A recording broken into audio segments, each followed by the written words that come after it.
Hello there. Okay, my reflection is based on Mark chapter 8, verse 31 to 38. Um, well, this passage in its proper context is actually part of a continuing narrative that concerns seeing, hearing, and understanding. And if you would read back in previous chapters, we will see stories of series of miracles that has been done by Jesus. I think a healing of a woman, and then the feeding of the 5,000, and then there's a short discussion there with religious leaders asking Jesus for a sign. And in verse 21 of chapter 8, you could see the frustration of Jesus and telling his disciples, "Do you still not understand?" So yeah, and the Gospel of Mark seems to portray Jesus's disciples as being slow, um, continuously misunderstanding Jesus and what he is about. You know, so yeah, so the author of Mark kind of portrays the disciples to be slow in hearing and seeing and understanding him. So, in the immediate context, given our passage in Mark 8, verses 31 to 33, it was in the context of the story of Peter's confession about Jesus. And the confession was triggered by Jesus' question, "Who do people say I am?" And then Jesus directly asking them, "Who do you say I am?" Um, so it kept me also thinking, personally, do I really know Jesus, and do I really understand what he is about? Now, in this story, of course, we know Peter answered correctly, "You are the Messiah," and of course, Jesus affirmed him with that answer because he answered correctly. But coming to our reading here in verses 31 to 33, just a few verses later, Peter was actually rebuked by Jesus. And Jesus actually telling him, "Get behind me, Satan."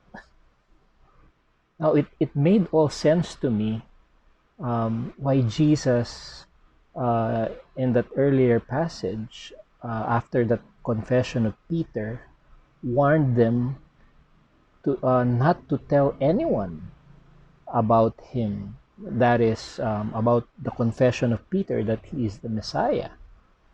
And I was wondering, why is that? Why would he not want for his disciples to tell um, to, to tell people about him?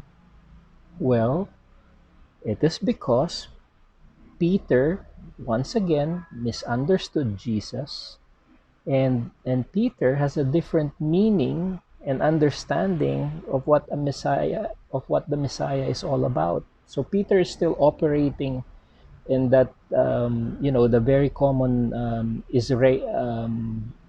Israeli messianic script that has been taught them, that this Messiah to come is a military political Messiah who will wage a holy war against God's enemies and liberate them from the Roman occupation in their time.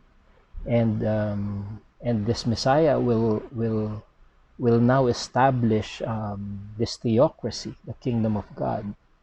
So for Peter, a dead Messiah is actually a defeated Messiah. Therefore, a defeated Messiah is a false one. So in that moment, Peter, had this cognitive dissonance when Jesus starts to teach them about the Son of Man must suffer greatly and be rejected by the elders and chief priests and the scribes, and he will be killed, and then rose again after 3 days. And it seems even the rising after 3 days, they failed to understand. So because of that dissonance, Peter took Jesus aside and rebuked Jesus about it. Now, interestingly, Jesus never really relied on the messianic script that most Israelites had in mind and were actually expecting about the Messiah. Instead, Jesus used the Son of Man script, or the human one. That's the title that's the favorite title he bestows on himself. And the title of Jesus, the Son of Man, alludes to the Son of Man vision of Daniel 7, where if you would read Daniel chapter 7, the Son of Man there in that vision was given authority. The Son of Man has sat in the throne of authority at the right hand of God and was able to overcome all the several beastly creatures in that vision. Of course, those beasts were referring to earthly empires. So the Son of Man was able to overcome these beasts. And applying that, Jesus, applying the Son of Man script on himself, is to overcome, all this religious and even political powers of his day. Uh, all of this will be overcome by giving his life, by suffering greatly, and being killed in the hands of those who consider him as a threat and an enemy. So it is not really about capturing seats and positions of power. It's not about dominating and overpowering his enemies, but it is about a way of suffering. It is about carrying the cross and dying.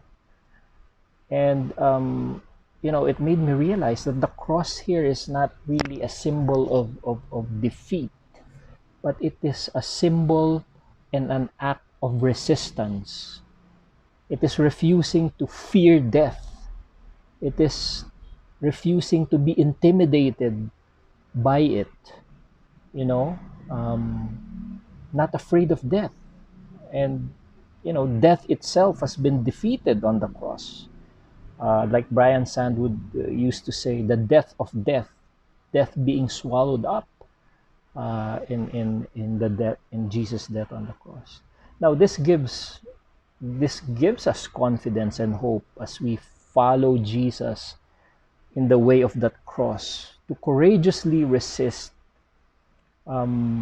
those powers that may seek to intimidate us today, in our time, intimidating us, trying to silence us about the injustices and corruption and abuse of power and what is, the things that is wrong in this world.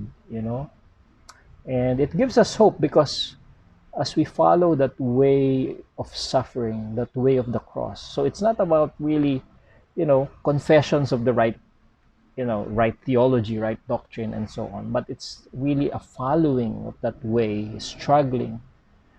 So we have a hope that our struggles will bear fruits of new life. What is death dealing in our world will be overcome by the life-giving Spirit of God, the resurrection. So God, bringing which is dead in this world back to life again. So yeah, so that's my reflections on Mark chapter 8 and reflections on the cross. Thank you for listening.